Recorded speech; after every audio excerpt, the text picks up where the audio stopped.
Okay.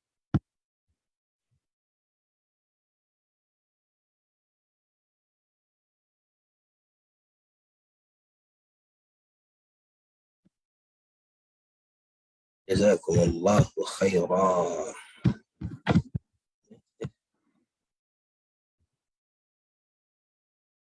Dia punya ayat.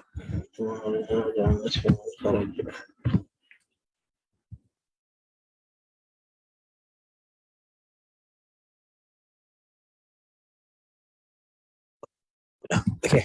Baik, insyaAllah kita nak mula. Bismillahirrahmanirrahim. Assalamualaikum warahmatullahi wabarakatuh. Alhamdulillahi rabbil alamin. Wassalatu wassalamu ala nabiyyina Muhammadin wa ala alihi wa ashabihi ajma'in wa ba'd. Muslimin, muslimat, tuan-tuan, puan-puan yang dirahmati Allah Subhanahu wa taala. Pertama dan selama-lamanya segala pujian dan pujaan kita pada Allah Subhanahu wa taala yang mengizinkan kita untuk kita terus bertemu pada sesi mingguan kita pada petang Jumaat yang penuh dengan keberkatan dan kemuliaan ini. Lalu insya-Allah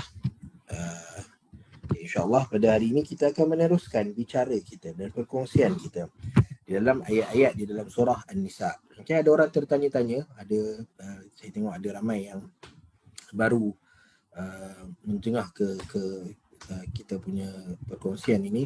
Lalu kenapa ayat melompat-lompat, Ustaz? Okey, kerana kita fokus pada ayat-ayat yang mempunyai asbabun nuzul, yang mempunyai sebab-sebab penurunan.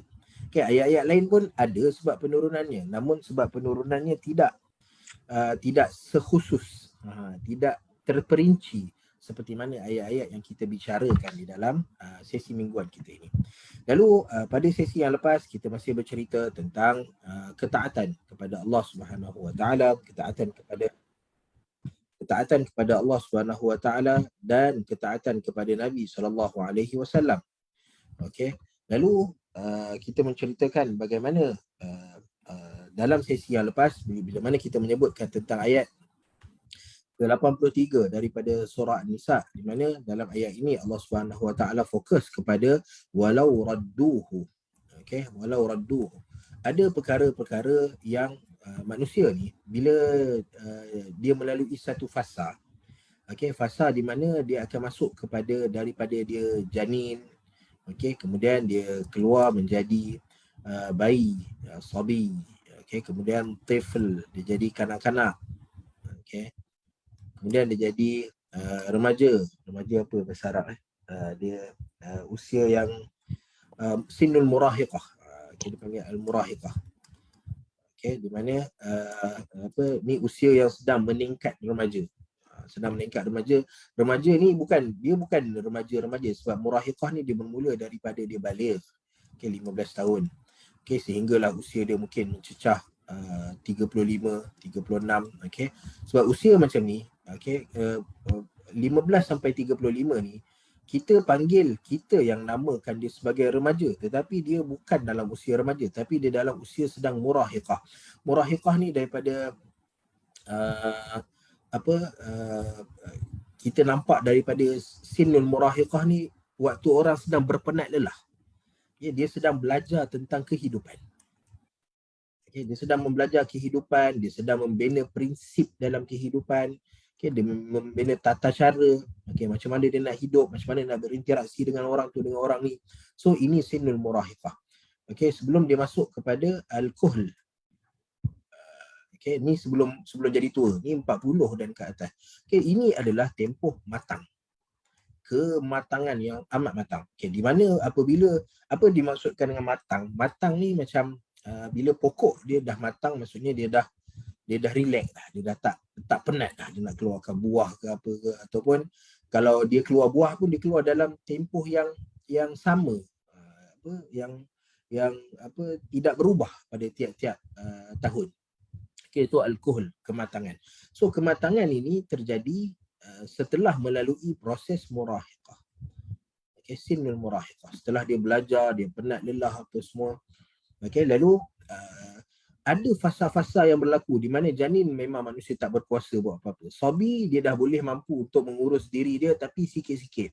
Dia baru belajar, Sobi ni baby, dia baru belajar nak berguling, dia baru belajar nak berdiri, dia baru belajar nak menggapai. Tetapi dia tetap tak berkuasa. Tifl, okay, dia dah start dah, dia dah mula bercakap. Orang larang dia bercakap pun dia nak bercakap juga. Okay, orang larang dia main pun dia nak main juga. So ini Tifl, dia dah manusia, dia dah mula untuk menunjukkan dia mampu untuk melakukan sesuatu. Okay, so kalau dekat bahagian kanak-kanak pun dia dah tunjuk dia mampu, apatah lagi bila otak dia dah mula berfikir. Dia dah memayis, tahu benda ni boleh buat, benda ni tak boleh buat. Ini nak buat macam mana, itu nak buat macam mana. So pada usia al-murahiqah ini, keadaan manusia berada di kemuncak. Okay, kemuncak kekuatan dia sebab dia sedang membina fizikal dia, akal dia. Dia masuk belajar sekolah menengah, keluar universiti. So dia sedang membina dia punya peribadi dia, keadaan dia, dan dirinya sendiri. Okay, so bila manusia berada pada keadaan kemuncak, lalu jarang sekali dia dia nak bergantung kepada orang. Okay, gantung kepada orang. Dia rasa diri dia mampu. Okay, sebab tu kalau ada orang dalam kesusahan pada usia-usia seperti ini, dia akan senyap. Okay, sebab dia rasa dia mampu untuk berhadapan dengan benda ni. Okay, so dia senyap. Okay, pada diri kita dan pada perkara-perkara berkaitan dengan dunia kita, maka ia tak ada masalah.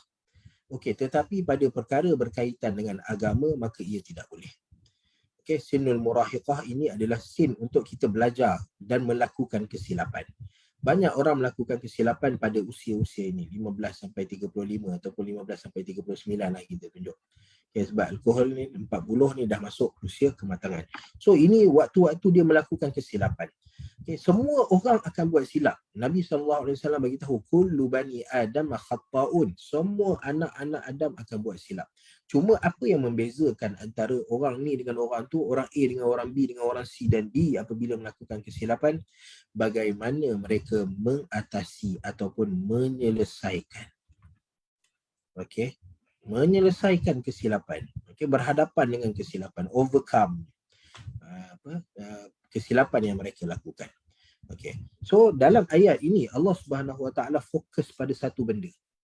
Tetapi daripada benda ni kita tahu bahawa benda ni boleh diguna pakai dalam setiap prinsip kehidupan. Okay. Walau radduhu ila rasul. Manusia dia tahu bahawa dia ada kemampuan untuk mengatasi masalah dan menyelesaikan masalah. Sebab apa? Dia tahu Allah Ta'ala bagi dia akal.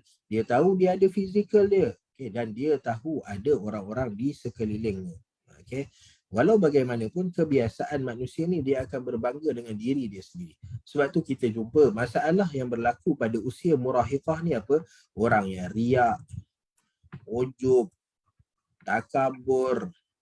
Bila tulis kat Facebook, bila keluar live semua ada unsur-unsur berbangga diri. Apa lagi? Sum'ah. Apa lagi? Okey, semua berkaitan dengan diri sendiri, mengangkat diri sendiri, membanggakan diri sendiri. Okey, semua cerita tentang kelebihan diri sendiri. Tulis resume pun masya-Allah. Tapi resume itu kenalah sebab orang yang nak tengok kan. Okey. So kita rasa kita ada kemampuan untuk buat benda ni. Tapi Allah Subhanahu Wa Taala kata ada limit kepada tahap kemampuan manusia. Ada limit pada tahap kemampuan manusia. Hebat mana pun manusia tu, dia belajar tinggi mana pun, IQ dia secerdas mana pun, fizikal dia sekuat mana pun, tetap ada limit pada manusia. Okay, maka kerana itu Allah Ta'ala ajar bahawa gunakan orang di sekeliling kamu. Bermasyarakatlah kamu. Okay. Dalam ayat ini Allah Subhanahu Wa Taala kata pada perkara berkaitan dengan agama, terutama yang berkaitan dengan al-amn dan al-khawf, yang melibatkan maslahat umum, ini manfaat, dan ini mudarat, kepada masyarakat secara keseluruhannya, maka Allah Subhanahu Taala kata jangan buat kesimpulan sendiri, jangan fikir sendiri, tapi libatkan masyarakat. Libatkan masyarakat. Hatta Nabi SAW sebagai pemimpin, contohlah kita ambil, Nabi nak pergi perang. Nak pergi perang, Allah Ta'ala dah bagi tahu pada Nabi SAW, wahai Rasulullah, kamu akan perang kat sini, dengan orang sekian. Bahkan hatta dalam peperangan Badar, Nabi SAW sebelum berlakunya perang, Nabi lalu dulu kat kawasan perang tu, Nabi kata, ini masra'u fulan, ini masra'u fulan, ini masra'u fulan. Ini tempat matinya Abu Jahal, ini tempat matinya orang tu Umayyah bin Khalaf, ini tempat matinya orang-orang ni. So Nabi SAW dah tahu. So bila Nabi SAW tahu, patutnya dalam perkara-perkara berkaitan dengan perang, semua benda adalah veto. Nabi veto je. Nabi keluar ke arahan, tak ada orang boleh lawan Nabi SAW. Siapa nak bangkang Nabi SAW? Okay, Nabi kata kita perang kat sini. So, tak ada orang boleh lawan. Tetapi Nabi SAW ajar pada kita. Dalam setiap peperangan Nabi SAW, bila nak berlaku peperangan Badar, Nabi berhimpun dulu dengan para sahabat. Okay. Nabi berhimpun dulu sebab Nabi nak bagi tahu bahawa Nabi nak ajar pada kita bahawa dalam perkara-perkara yang berkaitan dengan maslahat umum, mudarat umum, maka perlukan kepada bermasyarakat. Okay. So, Nabi SAW kumpul para sahabat dalam perang Badar. Tanya, wahai muhajirin, kamu nak perang tak? Kami daripada Mekah lagi kami bersama kamu, ya Rasulullah. Nabi tanya orang Ansar, wahai orang Ansar, nak perang boleh tak perang? Sebab perang Badar ni tak ada kaitan pun dengan Ansar sebenarnya. Okay, Nabi SAW nak perang dengan orang-orang yang ada di Makkah, yang menzalimi orang Islam kat Makkah, yang ambil rampas harta orang Islam dekat Makkah. So sepatutnya peperangan tu adalah antara orang muhajirin dengan orang kafir Quraisy. Okay? Tetapi orang Ansar telah berbai'ah dalam dua bai'ah, bai'atul Aqabah yang pertama dan yang kedua. Mereka telah bersumpah setia untuk mempertahankan Nabi SAW. Okay, maka kerana itu Nabi tahu kalau Nabi perang dengan muhajirin, tempiasnya akan kena juga pada orang Ansar. Okay, lalu sebelum Nabi buat keputusan Nabi SAW, maka Nabi tanya pada orang Ansar, wahai orang Ansar, boleh tak kamu nak tak menyertai aku dalam peperangan? Maka orang Ansar kata apa? La in sirta fi birkatin min Ramadan lanasiranna ma'ak. Wahai Rasulullah, kalau kamu rentas gunung yang tinggi, lagi satu apa? Lautan api. So birkatin min Ramadan, kalau kamu rentas kawasan tasik yang berapi, wahai Rasulullah, kami akan sentiasa bersama dengan kamu. Okay, lepas Nabi dapat persetujuan semua, nampak okey, baru Nabi SAW proceed. Okay. So macam tu juga dalam peperangan Uhud, Nabi SAW tanya para sahabat. Okay, Nabi sendiri nak keluar, Nabi dah set dah tempat perang strategi macam mana. Okay, tapi bila mesyuarat, sahabat kata kita perang kat luar, wahai Rasulullah. So Nabi masuk pakai baju perang, keluar. Okay. Dalam peperangan Khandaq, Nabi tanya macam mana kita nak perang ni, bilangan yang ramai datang pada kita. So macam mana kita nak berhadapan dengan mereka? Okay, maka pada ketika itu para sahabat kata, wahai Rasulullah, apa kata kita gali parit? Ini cara kita nak berhadapan dengan bilangan yang ramai. Kita tak bersedia untuk bilangan yang ramai. Puluhan ribu orang datang untuk serang Madinah Al-Munawwarah. Maka para sahabat kata kita gali parit, wahai Rasulullah SAW. Okay. So itu pada perkara-perkara berkaitan dengan keduniaan dan bersama dengan Nabi SAW. Lalu apabila ada masalah pada berkaitan dengan agama dan ia melibatkan masyarakat. Okay. Saya bagi contoh yang terbaru semalam. Baik. Semalam kita ada apa? Malam nisfu Sya'ban, betul tak? Baik. Saya tanya, apa yang kita buat pada malam nisfu Sya'ban? Pada malam nisfu Sya'ban, kita nak orang-orang beribadah pada Allah Subhanahu Wa Taala, mentaati Allah Subhanahu Wa Taala. Nak masuk Ramadan ni kena ada preparation, tunjuklah something. Apa persediaan kita untuk menghadapi Ramadan. Okay, lalu kita nak menggalakkan masyarakat kepada mentaati Allah Ta'ala. So, satu perkara yang berkaitan dengan manfaat kepada masyarakat keseluruhan dia. Okay, lalu apabila ada perkara berkaitan dengan masyarakat keseluruhannya, kita boleh bagi pandangan kita. Okay, bagi pandangan kita, bagi kita punya, boleh buat ni, boleh buat tu, nak buat ni, baca 10 kali, baca 100 kali ni, solat 1000 rakaat ke, berzikir macam ni, doa, ada sampai saya tengok list doa punya panjang, Masya Allah, bagai macam-macam dia letak dalam tu. Okey, tetapi tengok Allah Subhanahu Wa Taala dalam pada perkara-perkara berkaitan maslahat dan mudarat, Allah Taala kata apa? Pergi rujuk balik. Pergi rujuk pada Nabi SAW dan pada ulul amri. Pergi tengok ulul amri kata apa. So semalam siapa yang dalam nak beribadah dalam malam nisfu Syaban, dia rujuk mufti cakap apa?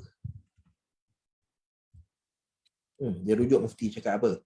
Okay, dia berhimpun dulu dengan orang-orang yang ada ilmu pengetahuan untuk bercerita tentang malam nisfu Syaban, apa yang sepatutnya kita buat. Kita tak nak sia-siakan. Syaban datang sekali je setahun. Nisfu Syaban pun sekali je setahun. So kalau terlepas, katalah kalau lah ada amalan-amalan tertentu dan kita terlepas kerana kita duduk sibuk dengan benda lain, kan rugi benda yang ada dalam nisfu Syaban.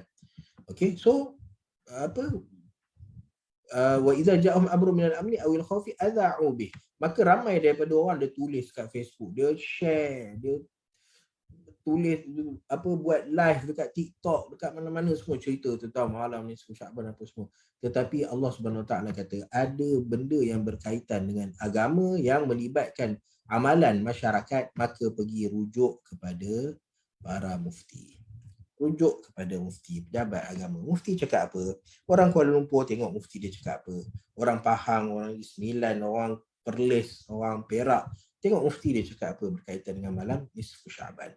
So saya tak nak bagi fatwa, saya tak nak, sebab fatwa dah ada dalam, cuma nak ingatkan semula. Sama macam kita akan datang tarawih.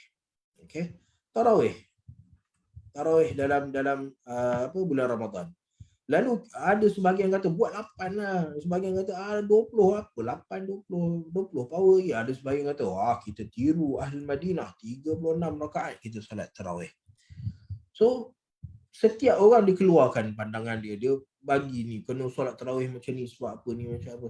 So siapa yang rujuk mufti? Allah Subhanahu Wa Taala kata kalau ada masalah, kalau ada perdebatan benda yang berkaitan dengan masyarakat, maka tolonglah rujuk ulul amri. Ulul amri. Okey, sama macam kes baru ni contohnya lah. Okey. Contohnya orang yang KWSP ke, kan bising KWSP 10K nak keluar tak nak keluar, orang ni bantai ni. Rujuk pada ulul amri. Kementerian Kewangan cakap apa, KWSP ada lembaga pengarah dia cakap apa, KWSP ada pengurusan dia, mereka kata apa, okey lulus, tak okey kita redha lah. Okey, macam tu juga dengan apa lagi, PRU contohnya. Ada orang desak nak PRU sekarang, tak nak PRU sekarang. So bergaduh. So kita serahkan kepada ulul amri. Benda yang berkaitan dengan maslahat dan mudarat pada masyarakat, maka serahkan kepada orang yang berkelayakan. Okey, walau radduh. Ini yang Allah Subhanahu Wa Taala nak ajar pada kita. Okey, dan cerita di sebalik ayat ini turun. Okay, kita bukan ke ayat ni sebenarnya. Okey, kita kita ke ayat ni lah minggu lepas. Okey, cerita di sebalik ayat ni. Apa yang terjadi di sebalik ayat ni sebenarnya? Dan apa kaitan, kenapa Allah Taala letak di dalam surah An-Nisa? Kenapa tak letak pada surah Ar-Rijal ke? Surah Al-Laki ke? Okey, ataupun surah masyarakat ke? Tapi kenapa letak pada surah An-Nisa? Kerana kisah di sebalik ayat ini adalah cerita bagaimana para sahabat Nabi SAW bercerita tentang dua orang isteri Nabi SAW. So lalu mereka menyebarkan cerita bahawa tengok Nabi dah ceraikan isteri dia. So benda yang besar. Nabi ceraikan isteri adalah satu benda yang besar. Okay, so ini ada cerai. Dia cerai ni walaupun dia bukan satu perkara yang salah. Bahkan ada keadaan dan situasi tertentu bahawa bercerai ini jadi ibadah. Dapat pahala bila bercerai. Okey, sebab ada keadaan tertentu. Okey, tetapi bagi orang yang berpisah ni, ia adalah satu keaiban. Okey, apatah lagi kalau keluar daripada orang-orang yang kita pandang tinggi. Okey, orang yang ada title ustaz, profesor, doktor, tuan guru, tiba-tiba tuan guru bercerai. Kan? Ia satu benda yang besar dan ia mengaibkan. Okey, lalu orang duk bersembang tanpa ada, tak ada orang nak cek betul ke tak ada orang nak pergi selidik. Okay. Nabi SAW, benarkah Nabi dah ceraikan isteri dia ataupun belum? Okay. So tak ada orang nak cerita. Lalu kerana itu Allah Ta'ala letakkan ayat ini di dalam surah An-Nisa, kerana kaitan dia dengan isteri-isteri Nabi SAW. Yang akhirnya yang menyelesaikan masalah ini siapa? Umar bin Al-Khattab radhiyallahu ta'ala anhu. Dan itu yang kita sepatutnya mesti ada tanggungjawab, mesti ada rasa seperti mana Umar bin Al-Khattab. Asal kita sembang dengan orang ni duk sembang cerita, maka kita pun terima. Yang ni duk sembang cerita, kita pun duk terima. So macam-macam berita yang datang pada kita, lalu kita kerana kecenderungan kita terhadap sesuatu, maka kita pun ada yang terima, ada yang tolak. Ada yang terima, ada yang tolak. So dekat mana kita punya selidik kita? Dekat mana kita punya belajar untuk tahan daripada kita bercakap, share, sebarkan, menulis benda-benda yang berkaitan dengan maslahat masyarakat secara umumnya ataupun mudarat. Okey, so itu pada sesi yang lepas. Pada kali ini kita tengok pada ayat yang ke-88.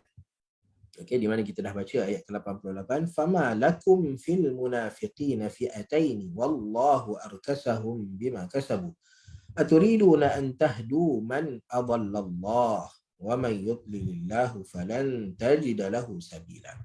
Baik, ini ayat yang ke-88. Di mana pada ayat ini Allah Subhanahu Wa Taala menyebutkan tentang malakum.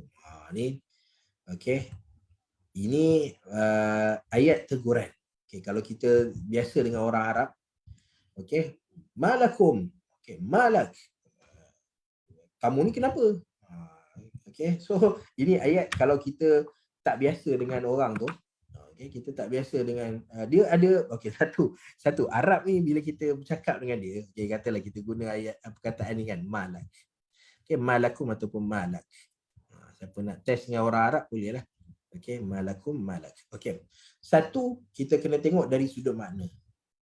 Okey, dari sudut makna dia. Apa makna perkataan ni? Okay, apa fungsi perkataan ni? Dan satu lagi kita kena tengok dari segi Arab ni, dia ada intonasi dia bila dia cakap. Okey, intonasi dia. Okey, so malak, kenapa kamu? Okey, kenapa kamu? Ada apa kamu? Mengapa kamu? So seolah-olah macam bertanya khabar. Malak. Okey. Tetapi itu makna dia, itu fungsi dia. Bertanya khabar, bertanya situasi, bertanya keadaan. Tetapi tengok intonasi. Kalau intonasi dia malak, kamu ni kenapa? Ada masalah ke? Boleh saya tolong? Tapi kalau intonasi dia malak, so nampak ada nada tinggi, malak, tak apa-apa kamu ni. Ada apa masalah kamu pun tak tahu. Macam tu lah bunyi dia. Okay, so berhati-hati. Dengan Arab ni, intonasi pun dia main peranan. Okay, dia bukan makna perkataan dia. Kata, oh ini tanya khabar ni. Kita pun jerit, malakum. Habis cari gaduh dengan orang. Okay, so kita berhati-hati. Arab ni dia punya bahasa dia cukup indah, cukup cantik. Okay. Bukan setakat makna dia, tapi intonasi dia. Right. Fama lakum fil munafiqina fi'atain. Allah Subhanahu Wa Taala bila sebut malakum, kenapa kamu? Ini adalah antara benda yang menunjukkan ta'ajub. Terkejut dan ialah terkejut. Okey, sebab apa? Sebab Allah Taala sedang bercerita tentang satu golongan, iaitu orang munafik. Okey, siapa dia orang munafik ini? Orang munafik ni adalah orang yang menyembunyikan keislaman, menyembunyikan kekufuran dia tapi menzahirkan keislaman dia. So ini orang munafik. Okay. Orang munafik yang mana munafik ni dia ada dua jenis. Bila kita sebut munafik, kita kena tahu Okay, munafik dia ada dua jenis. Bukan kita main bantai je munafik. Okay. Satu yang memang hakiki. Munafik hakiki. Dan satu lagi dia munafik tetapi dia bukan munafik hakiki. Dia ada nazaat. Nazaat ni apa? Ciri-ciri. Okay. Ciri-ciri kemunafikan. Nampak jelas ciri-ciri kemunafikan pada dia. So ini dua orang yang biasanya diberikan title munafik pada dia. Okay. So munafik hakiki adalah orang yang membatinkan kekufuran dia, dia sembunyikan kekufuran dia, tapi pada masa yang sama dia menzahirkan keislaman dia. Okay. Kalau kita nak tengok contoh zaman sekarang adalah orang Syiah.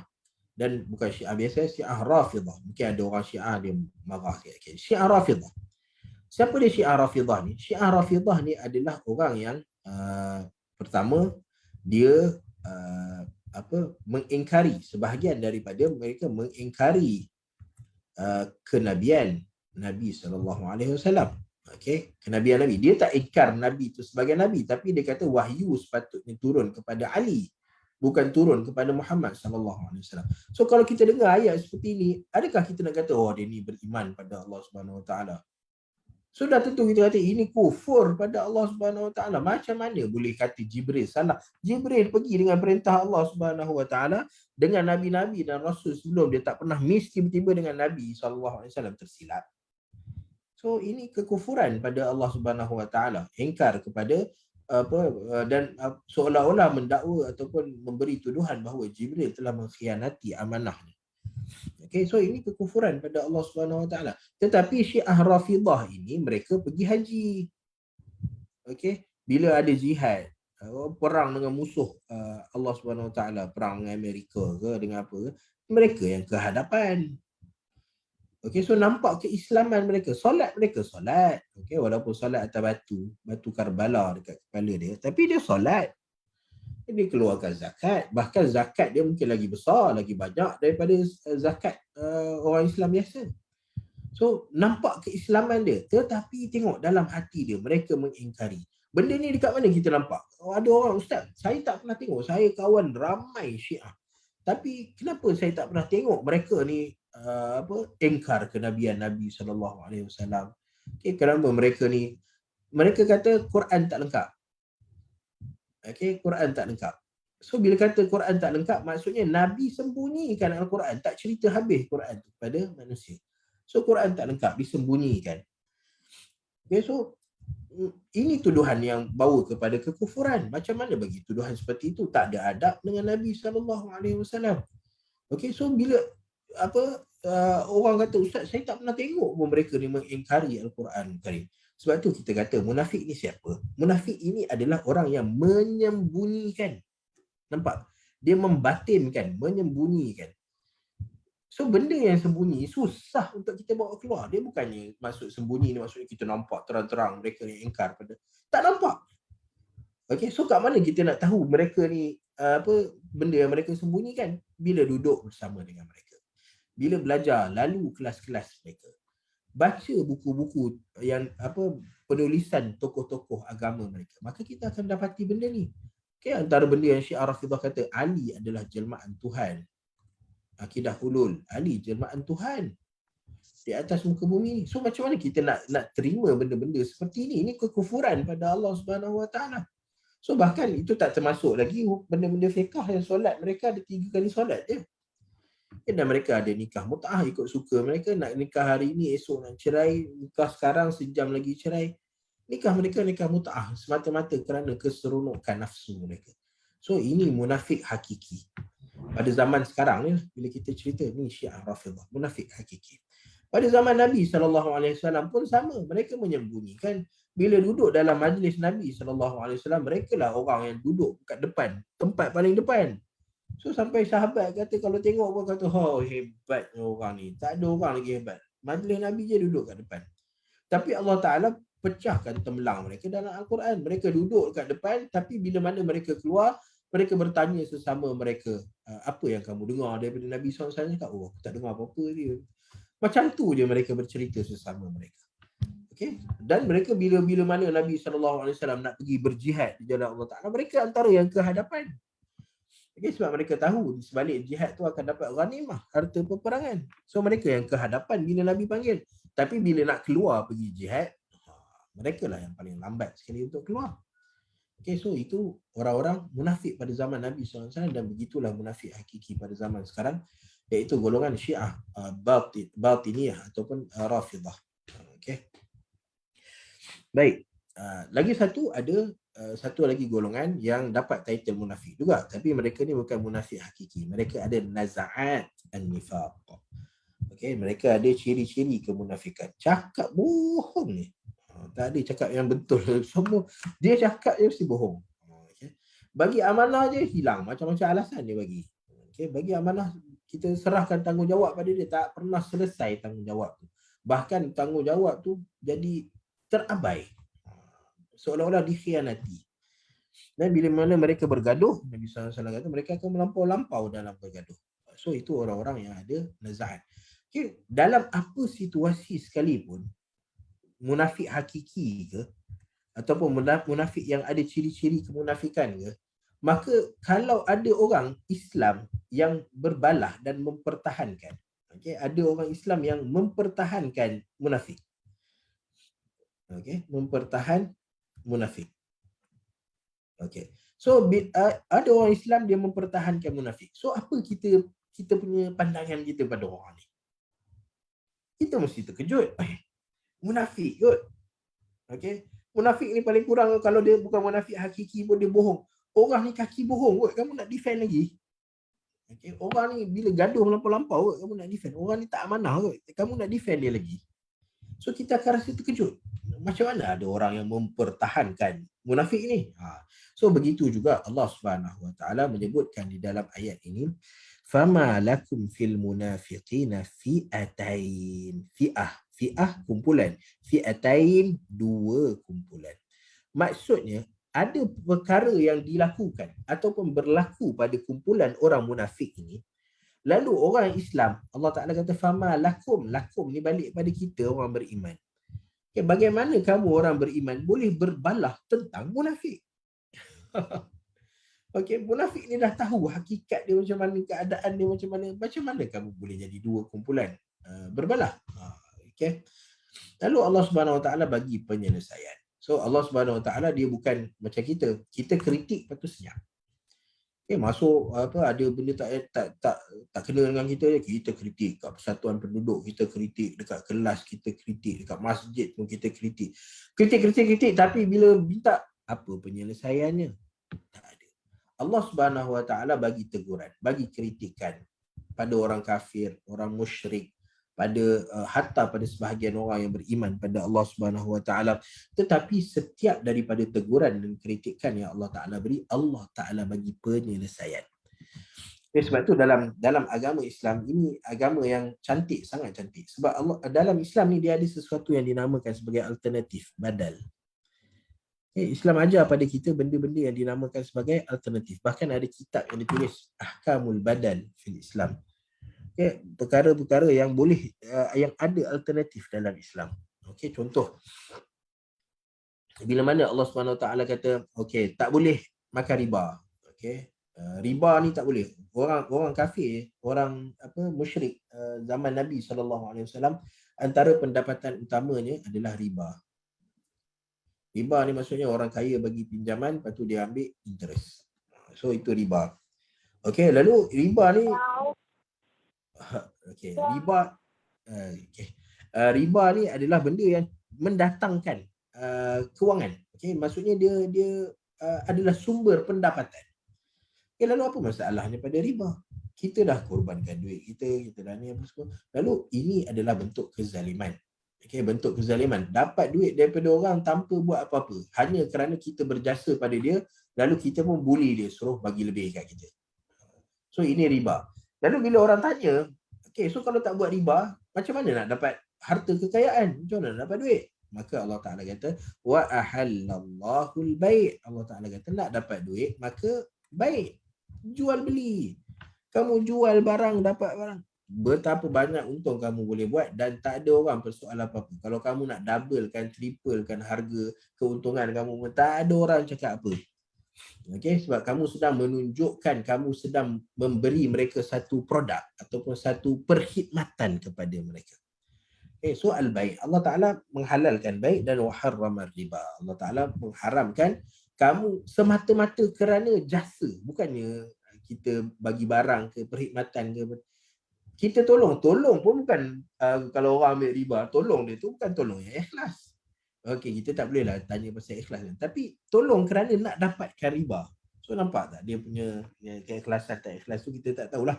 Okey, tapi tolong orang kerana nak dapatkan riba. So nampak dia punya ialah nampak dia punya ketidakikhlasan, ketidakjujuran ataupun franknya dia. Frank ni telus. Dalam dia menceritakan kenapa bagi pinjaman pada seseorang. So riba baik. Allah Ta'ala kata riba tak boleh, tapi Allah Ta'ala bagi badal baik. Ada orang dia tak boleh ambil wuduk. Okey, dia nak ambil wuduk. Allah Ta'ala wajibkan wuduk untuk solat. So dia tak boleh ambil wuduk, tak boleh kena air. Dia duduk dekat kawasan yang sangat sejuk ataupun ada luka pada badan dia. So macam mana dia nak buat? Allah Ta'ala kata kalau tak boleh wuduk, boleh tayamum. Okey. Penat bermusafir. nak duduk, kalau sekarang bermusafir mungkin senang naik kapal terbang apa semua. Tapi cuba musafir malam raya. Okey, hari sebelum raya.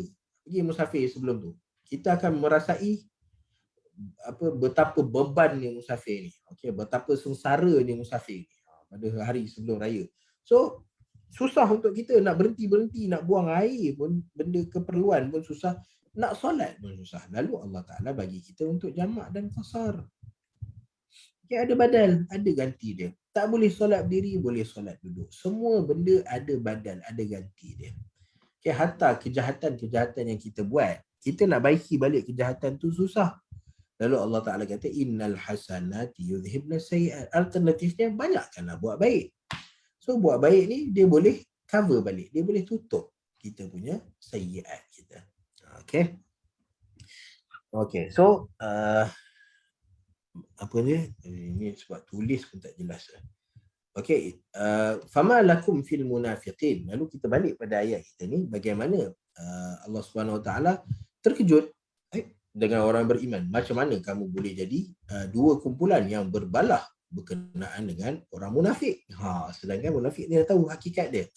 Fi'atain wallahu arkasahum bima kasabu. Ini penyelesaian yang Allah Subhanahu Wa Taala bagi. Okey, kamu tak payah berbalah sesama kamu kerana urusan mereka Allah Ta'ala yang selesaikan. Wallahu arkasahum bima kasabu. Allah Ta'ala akan memberi hukuman yang setimpal kepada mereka terhadap apa yang mereka lakukan. Allah Ta'ala akan memberi balasan yang setimpal kepada mereka terhadap apa yang mereka usahakan. Okey, so itu maksud dia. So Allah Ta'ala nak kita keluar daripada khilaf. Okey, keluar daripada khilaf. Kalau kita ada masalah yang besar, contohnya kita ada masalah benda yang jadi khilaf di kalangan manusia. Okay, apa benda yang jadi khilaf di kalangan manusia? Kita cari satu hukum yang menjadi khilaf di kalangan manusia. Okay, kita ambil satu hukum yang berkenaan dengan orang lelaki. Okay, dalam orang lelaki kita ada janggut. Okay, lalu janggut ni ada orang berbeza pandangan antara boleh cukur dengan tak boleh cukur. Okey. So orang boleh cukur dia bagi hujah dia. Orang yang tak boleh cukur dia bagi hujah dia. Okey. Okey. Apa boleh cukur dia kata harus boleh cukur. Yang ni kata cukur adalah haram, tak boleh cukur. Okey. So kalau kita lalu dekat pandangan ini, okey, dua-dua pandangan ni harus dengan haram, pandangan mana yang kita nak ambil? Ramai orang dia akan ambil yang harus. Sebab bagi dia, senang lah. Harus tak payah ikut kita lah. Nak buat ke tak nak buat, nak potong ke tak nak potong ke, nak cukur ke tak nak cukur, ikut kita lah. Tetapi sebenarnya tengok, Allah Subhanahu Wa Taala selesaikan masalah ini dengan al-khuruju anil khilaf. Okay? Al-khuruju anil khilaf. Kita kena keluarkan diri kita daripada perpecahan ini. Okay? Macam mana nak keluarkan daripada perpecahan? Tengok. Yang ni kata haram, ada hujah dia daripada Al-Quran dan hadis Nabi SAW. Yang ni kata harus dengan hujahnya daripada Al-Quran dan hadis Nabi SAW. Kalau saya tanya, yang mana pandangan lebih selamat? Mana lebih selamat? Kita cukur ke kita tak cukur? Sambil kita abaikanlah harus ke haram. Mana pandangan lagi selamat? Boleh cukur ke tak boleh cukur? So, semua akan setuju bahawa pandangan yang lebih selamat adalah tak boleh cukur. Okay, sebab apa? Sebab sini harus. Maksudnya apa? Boleh cukur. Tapi pandangan yang kedua kata kalau kamu cukur, kamu berdosa. Ada kemungkinan kamu berdosa. So kita pun kata, mana ada dua pandangan ni? So untuk kita selamat, maka jangan cukur janggut kita. So itu dipanggil al-khuruj anil khilaf. Untuk selamatkan diri kita daripada terjerumus dalam perkara yang kemungkinan membawa kepada kemurkaan Allah Subhanahu Wa Taala. Okey, kita ambil isu lain. Isu apa lagi ada? Okay, yang berkaitan dengan cukur janggut, tak cukur janggut. Apa lagi ya? Banyak sebenarnya isu, tapi bila nak mikir dia tak datang. Okay. Isu janggut lagi, isu apa lagi yang ada khilaf? Tak ingat dah. Tak datang. Tak apa, kalau kita jumpa nanti kita boleh cerita. Tapi okey, macam contoh lagi. Peha, betis peha, ya. Peha berbeza pandangan pada lelaki, perempuan aurat. Lelaki ada pandangan yang berbeza. Adakah peha tu aurat ataupun peha tu bukan aurat? Okey, kalau peha tu aurat maka wajib untuk tutup. Okey, wajib tutup peha. Tapi kalau bukan aurat maka harus buka. Maksudnya tak adalah berdosa kalau kita buka. Okey. So, ini pandangan para ulama.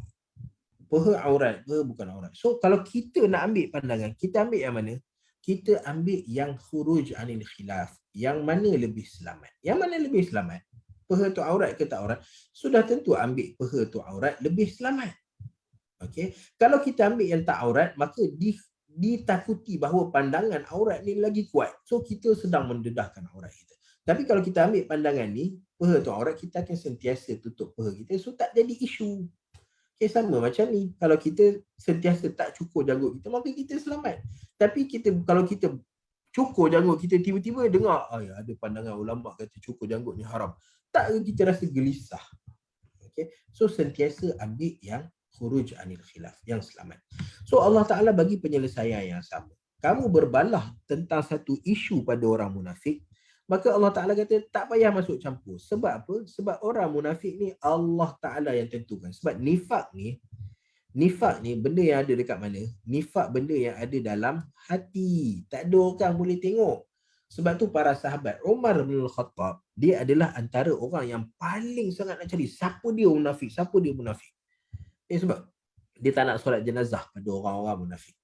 Tapi dia tak tahu siapa munafik, siapa bukan munafik.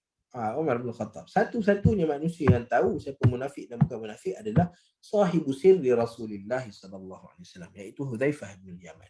Yang lain semua tak tahu tentang siapa dia orang munafik di kalangan para sahabat Nabi sallallahu alaihi wasallam. Kerana benda munafik ni berkaitan dengan hati. Hanya Allah Subhanahu Wa Taala saja yang tahu. Sebab tu Allah Taala kata tak payah berbalah kamu nak bergaduh sesama kamu kerana orang munafik. So ini benda yang nampak pelik, nampak ganjil, janggal, awkward. Okay. Wallahu arkasahum bima kasabu. Serahkan benda ni pada Allah Subhanahu Wa Taala. Dan pada benda yang sama juga. Okay. So benda yang berkaitan dengan munafik ini adalah benda yang tidak ada kaitan dengan orang beriman pada Allah Taala. Okay, maksudnya nak balas ke tak nak balas itu tak ada kaitan dengan kamu nak hukum ke tak nak hukum ke. So itu benda milik Allah Subhanahu Wa Taala. So seolah-olahnya juga Allah Taala nak bagi tahu kita perkara yang tak ada kaitan dengan kamu. Okey, perkara tak ada kaitan. Okey, maka tak payah berbalah. Tak payah masuk campur peningkan kepala berbalah. Okey, tengok contoh. Okey, Kak Long. Okey. Kak Long gaduh dengan orang 7E. Contoh. Okey, Kak Long dekat tempat lain kot. Okey, Kak Long dekat Mauritania ya. Okey, so dia berbalah dengan orang dekat sana, dia tak panggil 7E, dia panggil 7D ya, contohnya. Okey. So kita pun duk tengok orang duk post kat kita. Kak Long. Lepas tu ada orang pula yang defend. Ada orang yang kata apa ni perangai macam ni. Yang lain pula kata alah ini biasalah orang nak konten ni nak apa semua. So banyaklah berbalah. Yang akhirnya yang bergaduh siapa? Kak Long dengan orang 7D tu. Kak Long dengan orang 7D tu pun dah baik dah. Okey dah siap peluk-peluk minta maaf semua. Tapi yang bergaduh dalam Facebook ni bila nak habisnya? Hantar sampai habis pun kata bermasam muka. Tengok rupanya jiran sebelah jadi masam muka. Kerana apa? Benda tak ada kaitan dengan kita pun. Tiba-tiba bergaduh dengan sebab benda tak ada kaitan dengan kita. Tengok masalah manusia ni. Baca berita tentang orang tu, tentang orang ni, tentang pasukan bola contohnya. Okey, Manchester United lawan Real Madrid. Barcelona lawan Real Madrid. Okey, so pasukan bola mereka dua ni lawan bola dan diorang dapat duit pun dengan main bola. Tiba-tiba penyokong-penyokong dia punya marah kalau menang jadi macam ni, kalah jadi macam ni. Bergaduh. Benda tak ada kaitan dengan kamu. Tak usah masuk. Tak usah jadikan dia sebagai khilaf. Jadikan dia sebagai punca kepada perbalahan. Okay, Allah Ta'ala kata, benda berkaitan dengan munafik, serah kepada Allah Subhanahu Wa Ta'ala. Kamu tak payah masuk campur, tenang hidup kamu. Dan kalau kita mengamalkan benda seperti ini, maka tenang hidup kita. Bahkan Nabi kata apa? Min husni islamil mar'i tarkuhu ma la ya'ni. Antara kesempurnaan Islam seseorang, kebaikan Islam yang sangat baik ialah apabila dia tidak melibatkan diri dia dalam perkara-perkara yang tidak ada kaitan dengan diri dia. Okey. Cuma kita kena ingatlah, bila kita sebut perkara yang tak ada kaitan dengan diri kita, maksudnya dia takkan bagi kesan apa-apa pada diri kita. Tetapi kalau orang buat dosa dan maksiat, dia buat dosa dan maksiat depan secara terang-terangan. Dia buat kesalahan secara terang-terangan. Dia mendedahkan aurat ke, dia mempromosikan benda-benda yang diharamkan oleh Allah Subhanahu Wa Taala ke. So dekat sini kita kena masuk campur. Yang ni kita kena masuk campur. Orang seorang tengah pukul orang lain ke, kita kata jangan masuk campur. Ustaz kata benda yang tak ada kaitan dengan kita, dia bukan tumbuk kita, so kita tak payah masuk campur. So kita kena masuk campur. Sebab orang sedang menzalimi orang lain, so kita kena masuk campur. Sebab apa? Bukan ke kubur lain-lain. Kamu kan kubur kita lain-lain. So tak payah masuk campur. Jaga tepi kain kamu ni. So kita kena masuk campur. Sebab apa? Sebab bila mana Allah Subhanahu Wa Taala nak bagi hukuman kepada orang yang buat dosa dan buat maksiat, Allah Taala kata apa? Wattaqu fitnatan la tusibanna alladhina zalamu minkum khassah. Dalam surah Al-Anfal, Allah Taala kata kalau Allah Taala nak bagi azab pada manusia, maka Allah Ta'ala bagi. Allah Ta'ala tak tengok siapa dia yang baik, siapa dia tak baik. Sekali lalu dekat masyarakat. Sebab tu kita kena masuk campur. Kalau Allah Ta'ala nak bagi gunung berapi, na'uzubillah, bagi gunung berapi kat satu masyarakat. Gunung berapi tu boleh pilih ke mana tempat orang beriman, mana tempat orang tak beriman. Rumah yang orang yang tak beriman pada Allah Ta'ala hancur. Rumah orang yang beriman pada Allah Ta'ala stay kekal. Tak ada. Gunung berapi bila meletus hancur semua. Semua rumah-rumah yang beriman ke tak beriman ke semua hancur. Banjir. Kita ni lagi jelas depan mata kita. So banjir, kalau kita kata ini ia peringatan daripada Allah Subhanahu Wa Taala. Ia adalah hukuman daripada Allah Subhanahu Wa Taala. So adakah yang kena banjir itu semua orang yang buat dosa dan maksiat pada Allah Subhanahu Wa Taala? Tidak. So kita tak nak ada orang buat dosa dan maksiat. Sebab apa? Dosa dan maksiat ni mengundang azab dan hukuman dan kemurkaan Allah Subhanahu Wa Taala. So dekat sini kita kena masuk campur. Kita kena masuk campur. Tapi benda-benda yang tak berkaitan dengan kita, maka kita jangan masuk campur.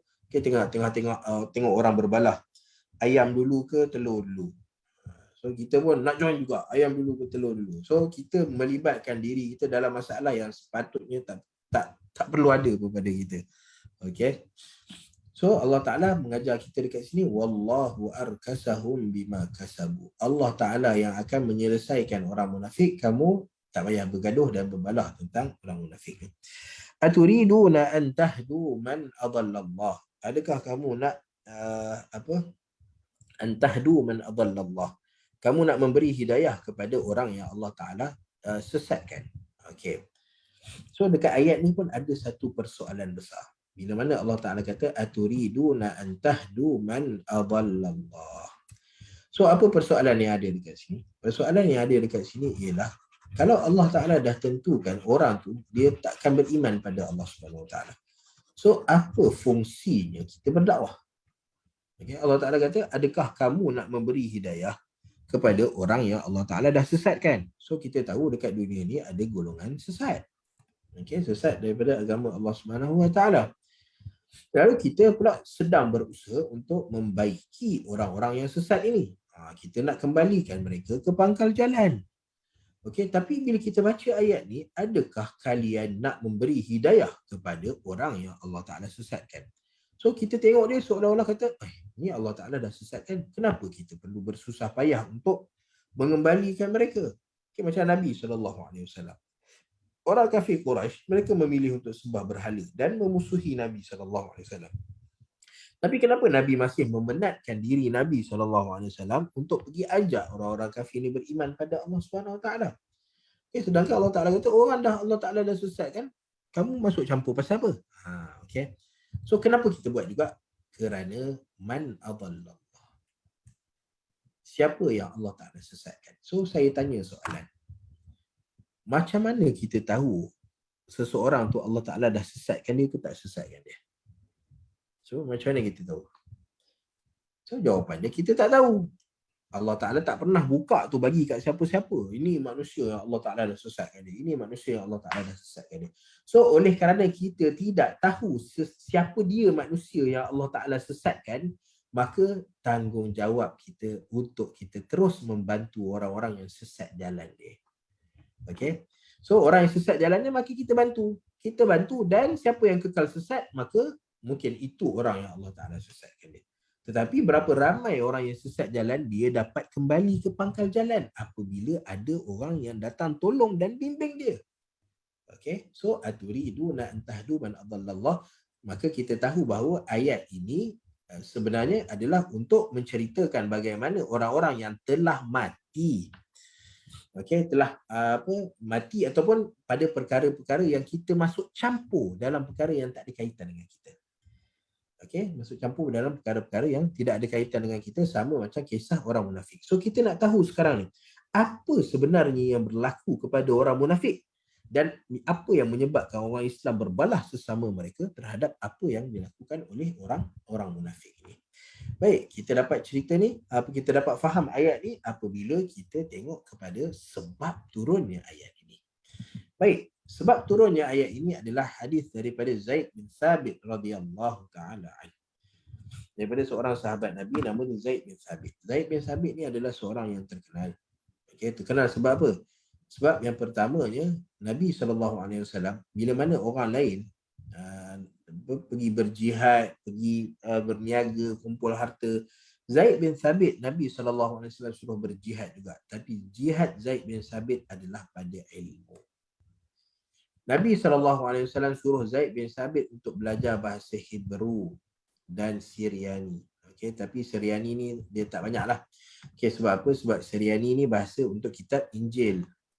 Hebrew ni bahasa untuk bahasa Yahudi lama untuk kitab Taurat. Dan orang yang bersama dengan Nabi SAW di Madinah Al-Munawwarah adalah golongan Yahudi, dan mereka berbahasa Hebrew dengan kitab Taurat. Maka kerana itu Nabi SAW kata pada Zaid bin Thabit, wahai Zaid bin Thabit, pergilah kamu belajar kitab Taurat. Kitab Taurat punya banyaknya kitab Taurat. Dia ada Old Testament, New Testament, berkenaan dengan kitab Taurat. So kitab Taurat ni, bila mana Zaid bin Thabit belajar kitab Taurat yang banyak tu, maka Zaid bin Thabit habis belajar antara 19 ke 21 hari. So ini tempoh yang mana ada orang belajar 19-21 hari dia dah mahir. Tapi Zaid bin Thabit radhiyallahu taala anhu adalah orang yang diberi oleh Allah SWT IQ, kecerdasan yang sangat tinggi. Di mana Zaid bin Thabit juga adalah orang yang dipertanggungjawabkan untuk menulis wahyu. Zaid bin Thabit juga adalah orang yang dipertanggungjawabkan untuk kumpul Al-Quran. Kumpul dan buku Al-Quran. Dan bukukan Al-Quran. Al-Quran yang ada pada kita sekarang ni, mushaf yang ada pada kita sekarang ni, asalnya adalah daripada usaha Zaid bin Thabit radhiyallahu taala anhu atas perintah daripada Abu Bakar As-Siddiq radhiyallahu taala anhum ajma'in. So ini Zaid bin Thabit, penulis wahyu Nabi SAW dan orang yang amat berjasa pada kita dalam penulisan ataupun pembukuan Al-Quran Karim. Baik, satu ketika Zaid bin Thabit radhiyallahu taala anhu dia berkata, "Lamma kharaja an-nabiy sallallahu alaihi wasallam ila Uhud." Satu ketika Nabi sallallahu alaihi wasallam keluar menuju ke Uhud, untuk perang Uhud. Dalam perjalanan raja'a nasun mimman kharaja, raja'a nasun mimman kharaja ma'ahu. Wa kana ashabun nabiy sallallahu alaihi wasallam firqatain. Firqatun ataupun firqatan taqulu nuqatiluhum wa firqatan taqulu la nuqatiluhum. Kata Zaid bin Thabit, ketika mana Nabi SAW keluar pergi ke medan perang. Lalu kemudiannya dalam perjalanan, dalam kisah peperangan Uhud, dalam perjalanan untuk keluar daripada keluar ke medan perang Uhud, maka Abdullah bin Ubay dia telah menghasut sebahagian orang Islam untuk tinggalkan tentera Nabi SAW. Kita balik semula ke Madinah Al-Munawwarah. Sebab apa? Ini bukan peperangan, ini adalah program bunuh diri. Okey, sebab apa? Nabi SAW bawa hampir 1,000 orang tentera Islam. Okey, sedangkan orang-orang kafir ini, maka mereka datang dengan 3,000 kekuatan tentera. Okey, mereka datang dengan 3,000 kekuatan tentera. Lalu satu nisbah 3. Okey, ataupun 3 kali ganda lagi ramai daripada orang Islam. So ini menyebabkan Abdullah bin Ubay kata ini suicide mission. Ini adalah kerja bunuh diri. Okey. So apabila Abdullah bin Ubay ni, dan Allah Taala bagi kelebihan pada Abdullah bin Ubay ni, dia ada kepetahan berkata-kata. So kita kena jaga-jaga dengan orang yang petah berkata-kata. Okey, berjaga-jaga sebab apa? Inna minal bayani sihra. Kepetahan berkata-kata ni dia boleh jadi satu bentuk sihir. Okey, kepetahan berkata-kata ni dia boleh jadi satu bentuk sihir. Lalu Abdullah bin Ubay dengan kehebatannya, saya pernah tengok satu video di mana orang 15 minit ataupun kurang daripada 15 minit dia bercerita tentang kad kredit. Okey, dia bercerita tentang kad kredit. Saya seumur hidup tak pernah pakai kad kredit dan saya tak bersetuju dengan kad kredit kerana dia bebanan hutang tu tinggi. Okey, saya tak bersetuju dengan dan tak pernah pakai pun kad kredit. Okey. Tetapi bila kita dengar dia punya dia punya hujah dia kenapa kena pakai kad kredit, saya kata hebat. Hebat dia punya hujah dia. Kenapa kita kena pakai kad kredit? Okey, tapi kemudiannya kita baliklah, kita tak adalah terpedaya, tapi nak menunjukkan bahawa bila kita dengar daripada dia, kita kata wah, ini hebat ni. So Nabi SAW bagi tahu pada kita hati-hati kerana al-bayan, kepetahan berkata-kata ini adalah sebahagian daripada sihir. Kadang benda yang tak bagus pun kita nampak bagus. Okey, benda yang bagus kita nampak tak bagus. So kerana apa? Kerana bayan. Sebab tu berhati-hati dengan media sosial ke media apa ke, berhati-hati. Sebab ada orang yang petah berkata-kata, pandai dia guna video dia, pandai dia guna kata-kata dia. Okey, lalu ramai yang terpedaya. Okey, ramai yang terpedaya. Okey. Lalu apabila Abdullah bin Ubay dia pergi dan bercakap di hadapan orang Islam keseluruhannya, maka ada sebahagian orang Islam ni dia kagum dengan Abdullah bin Ubay. Kata, wah, pandangan kamu pandangan yang tepat wahai Abdullah bin Ubay. Maka kerana terpedaya dengan Abdullah bin Ubay, maka hampir 1/3 orang Islam balik tinggalkan Nabi SAW dalam perjalanan Nabi SAW untuk menuju ke Uhud. Okey, di mana Nabi SAW semasa dalam perjalanan menuju ke Uhud, Nabi ada berhenti dekat satu masjid. Okey, apa nama masjid tu? Ajimmatus Syaikhain kalau tak salah saya. Satu masjid yang jarang orang pergi. Ramai pergi umrah ni. Tapi sangat sedikit orang yang pergi dekat masjid-masjid ini. Okey, masjid Ajimmatus Syaikhain kalau tak salah saya. Okay, so masjid di mana Nabi SAW singgah sebelum Nabi pergi ke medan Uhud. Okay. Begitu juga Nabi habis daripada perang Uhud, Nabi balik, Nabi singgah dekat satu masjid lain, nama Masjid Mustarah. Okay, so kawasan-kawasan ni jarang orang pergi. Okay, sebab dia jalan tu pun jalan orang yang jarang lalu. Ya, Tariq Sayyidus Syuhada. Okay, Tariq jalan Hamzah bin Abdul Muttalib, Sayyidus Syuhada dalam peperangan Uhud. Okay, so dalam perjalanan Nabi SAW singgah, maksud itulah ada sebahagian daripada tentera Islam patah balik. Raja'an nas mimman kharaja ma'ah wa kana ashabun Nabi SAW firqatain. Lalu bila ada orang balik, maka orang Islam yang bersama dengan Nabi SAW mereka jadi dua pandangan. Firqatan taqul, satu kumpulan kata, wahai Rasulullah, kita bunuh je mereka. Sebab apa? Sebab antara dosa besar dalam Islam, antara dosa besar adalah tawalli yauman sahfi. Kita melarikan diri dari medan perang. Deserted. Apa nama dia dalam bahasa Inggeris? Deserted. Melarikan diri. Larikan diri dari medan perang. Okey, dipanggil tawalli yaumaz zahfi. So Nabi SAW namakan dia sebagai sab'ul mubiqat, salah satu daripada 7 perkara yang membinasakan bila melarikan diri dari medan perang. So sebab tu ada sebahagian sahabat dia kata, wahai Rasulullah, kita settlekan dia mereka ni. Okey, kita clearkan mereka ni. Sebahagian lagi kata, mereka pun ada hujah mereka. Mereka ada sebab kenapa mereka tinggalkan. Wahai Rasulullah, tak payah kita bunuh mereka. Jangan sampai bunuh mereka. Nak hukum bolehlah hukum, tapi jangan sampai bunuh mereka. Okey. Lalu Allah Subhanahu Wa Taala menurunkan ayat ini. Okey, maka Allah Subhanahu Wa Taala turunkan ayat ini, maka orang beriman pun jadi stop. Okey. So mereka nak tinggalkan, mereka tinggalkan. Tapi yang akan uruskan mereka nanti adalah Allah Subhanahu Wa Taala. Sebab bagi mereka yang meninggalkan medan perang pada waktu itu, ini adalah antara cara untuk menyelamatkan diri daripada bunuh diri. Sebab bagi mereka keluar ni adalah proses membunuh diri. So kita kena selamatkan diri kita daripada bunuh diri. So sebab tu setiap orang dia boleh berhujah. Okay, dia boleh berhujah dengan apa yang dia nak. Macam contohlah, kita pernah sebut sebelum ni, antara khilaf perbezaan yang banyak berlaku sekarang ni, hatta perdebatan yang kuat dekat dalam ni, tentang tarikat Naqsyabandiyah. Okay, tarikat Naqsyabandiyah. Tarikat Naqsyabandiyah ni pernah diharamkan. Okay, pada tahun 2000 diharamkan.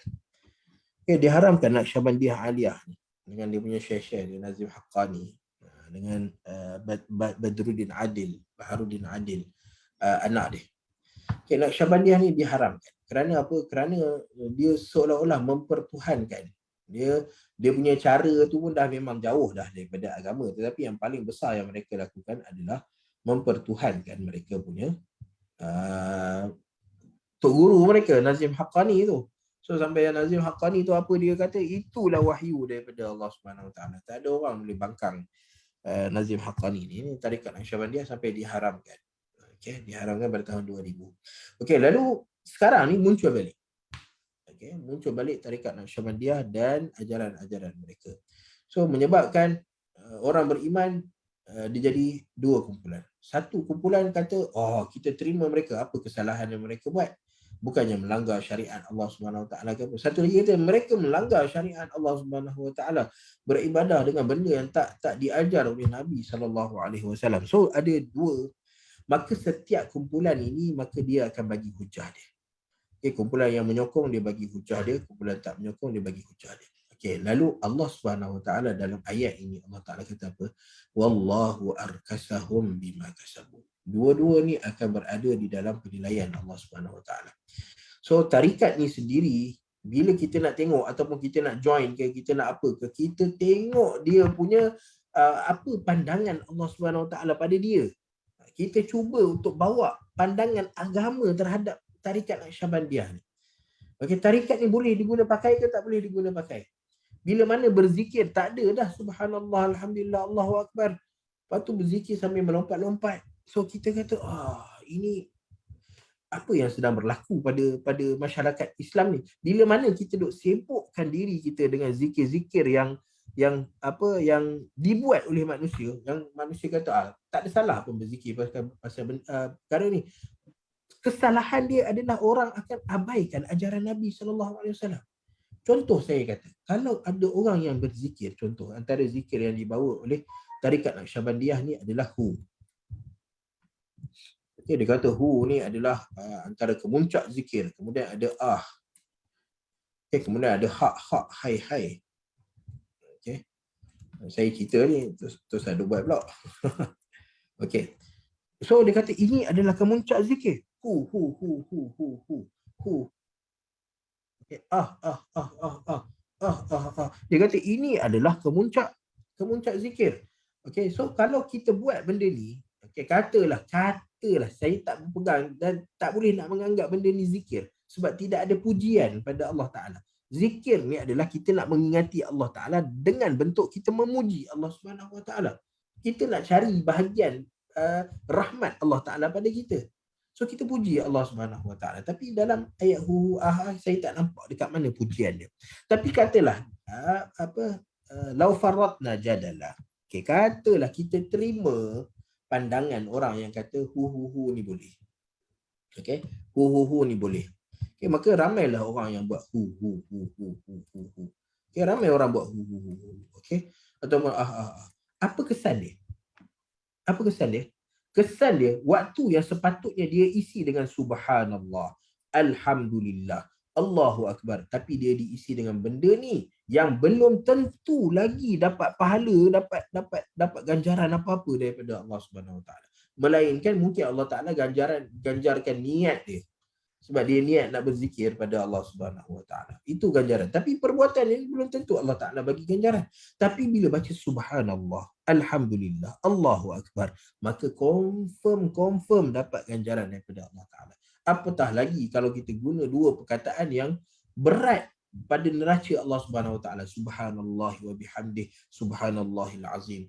Hatta ayat yang kita astaghfirullah, kita buat salah astaghfirullah, itu pun Allah Ta'ala bagi rezeki pada kita kalau kita sebut astaghfirullahalazim.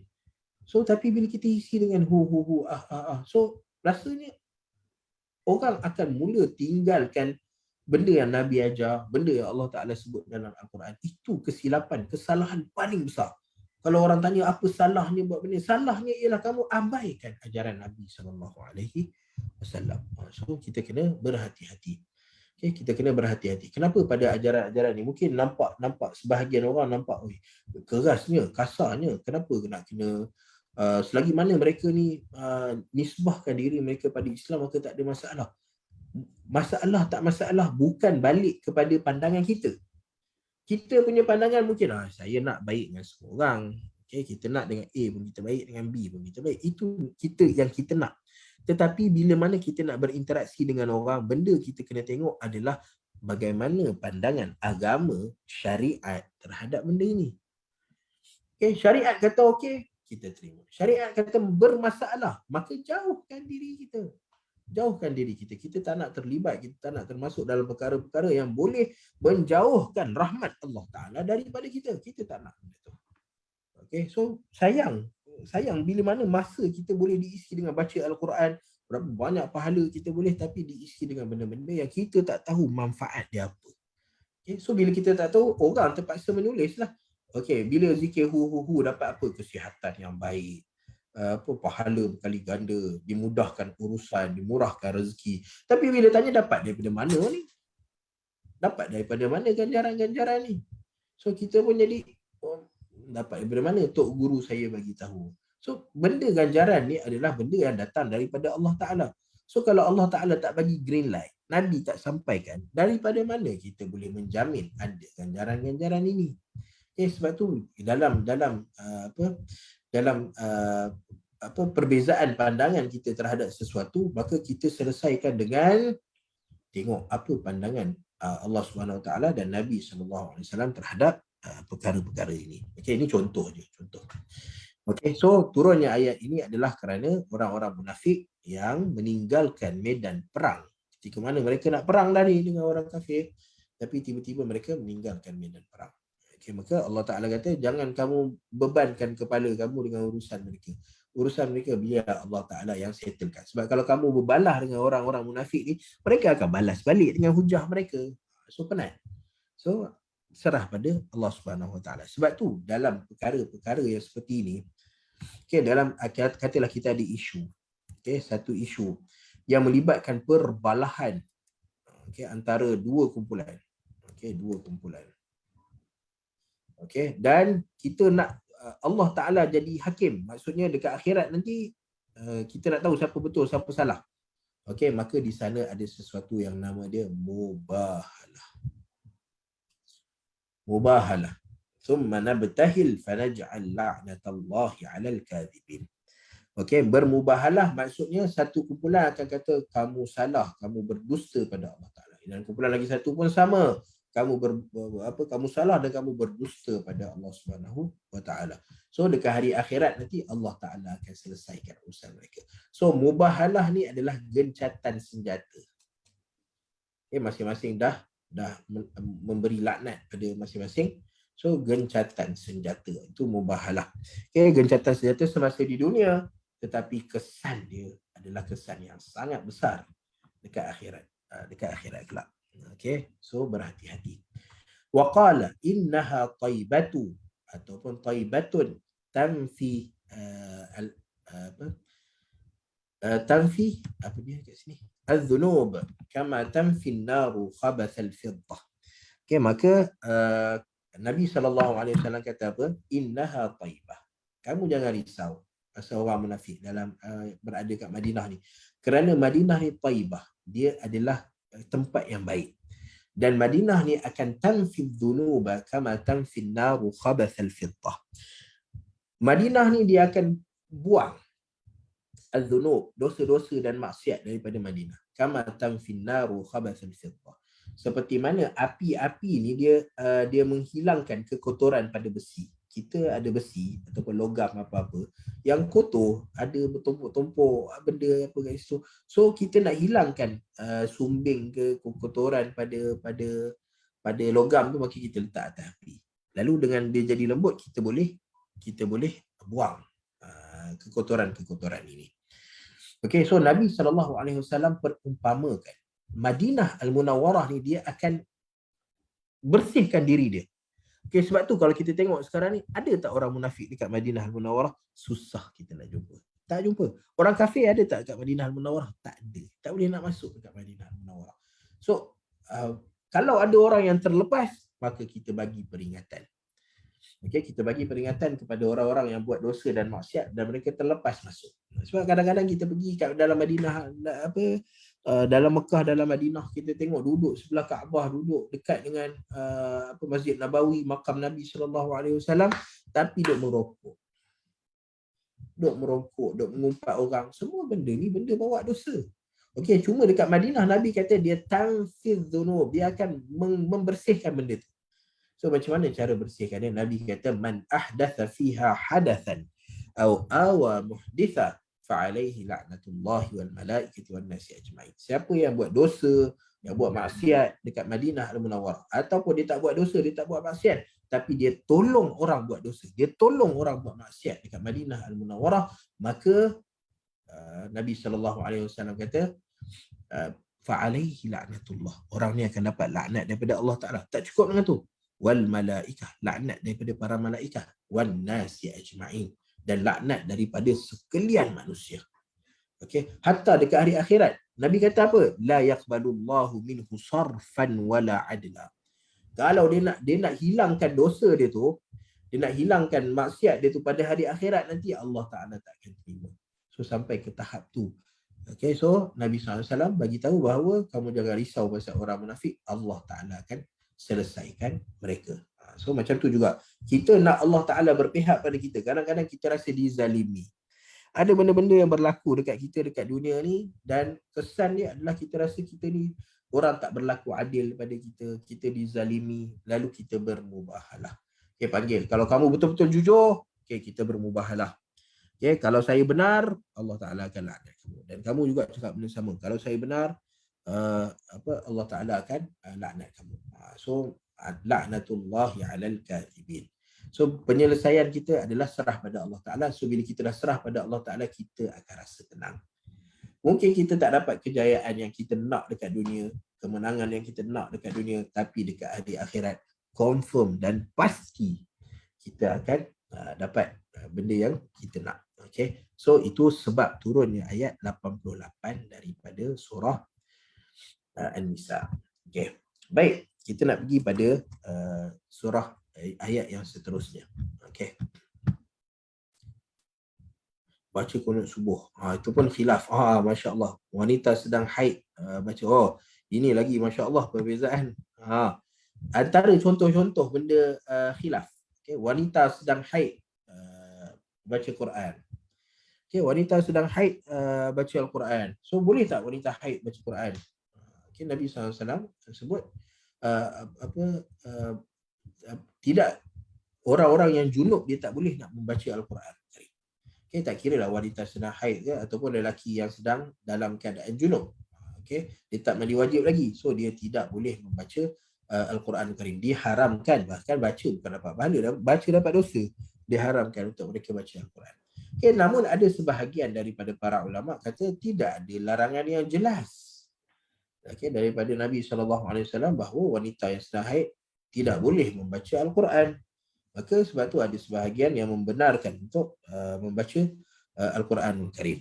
Okay, so ini ada khilaf yang jelas. Okay. So ini antara benda-benda khilaf. Tapi khilaf-khilaf dekat sini adalah khilaf yang macam ni.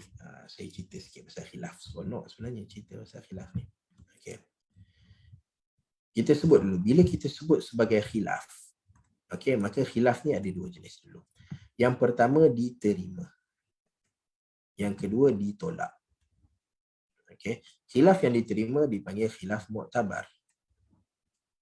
Khilaf yang ditolak adalah khilaf mardud, marfud. Semua ada dalam tu. Mardud. Okay, marfud.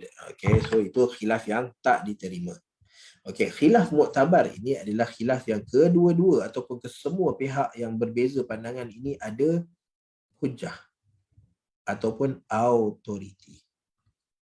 Okay, autoriti ni sama ada daripada Al-Quran ataupun daripada hadis Nabi SAW.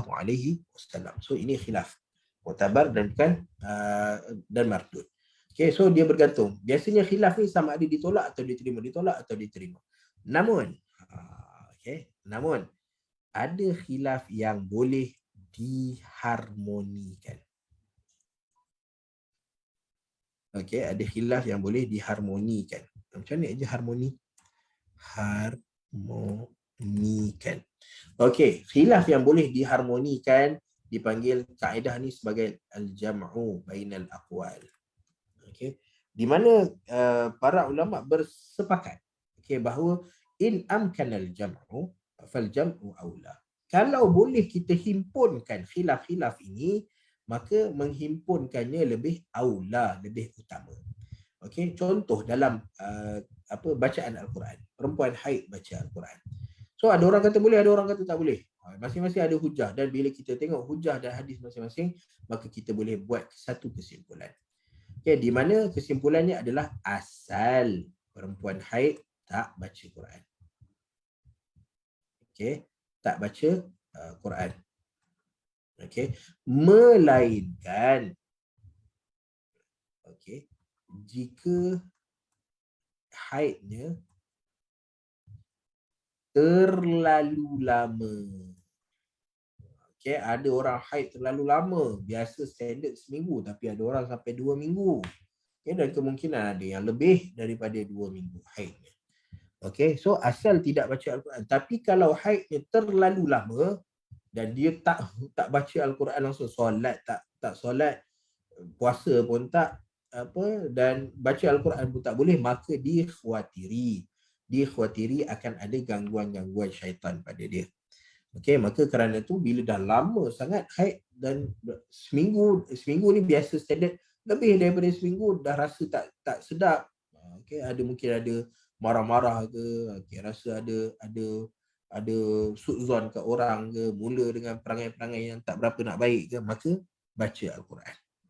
Okey, baca Al-Quran. Haidnya terlalu lama. Okey. Dan yang kedua pun sama. Okey, macam kunut subuh contohnya. Okey, kunut subuh khilaf besar kunut subuh ni, sama ada boleh ke tak boleh. Okey, yang kata boleh, yang kata tak boleh, bid'ah. Kunut subuh adalah bid'ah. Okey. Okey, tapi apabila kita tengok hujah, yang ni pun ada hujah, yang ni pun ada hujah. Okey, so yang ni, pandangan ni kita nak terima ke nak tolak? Okey, so kalau dua-dua ada autoriti, maka khilafnya adalah khilaf mu'tabar dan kita cuba harmonikan.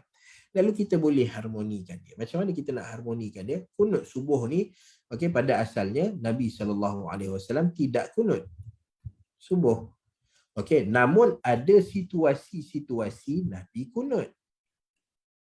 Okey. So orang yang kata boleh kunut kerana Nabi kunut waktu subuh. Ya, betul Nabi kunut waktu subuh. Ada orang kata tak kunut kerana ya betul Nabi SAW juga tak kunut waktu subuh. Okay, so ada dua keadaan. Kenapa kita tak harmonikan? Maka kita kata buatlah kadang-kadang, kadang-kadang kunut, kadang-kadang tak kunut. Okey, kerana yang menjadi khilaf adalah kunut berpanjangan pada waktu subuh.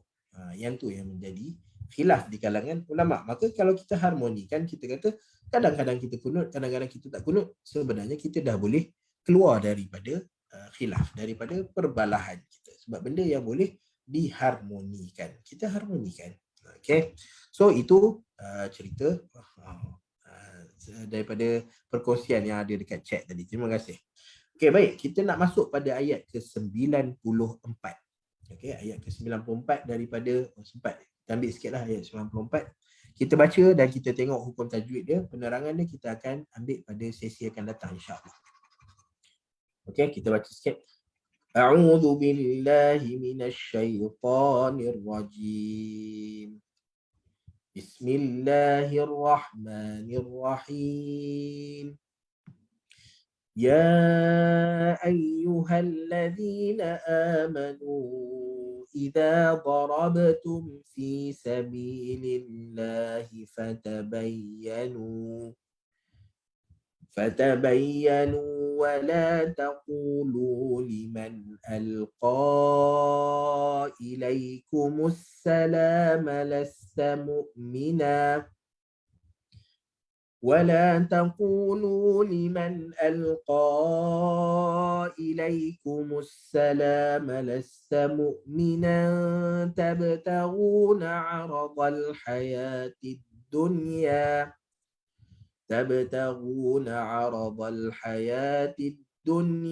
فعند الله مغانم كثيرة كذلك كنتم من قبل فمن الله عليكم فتبينوا إن الله كان بما تعملون خبيرا.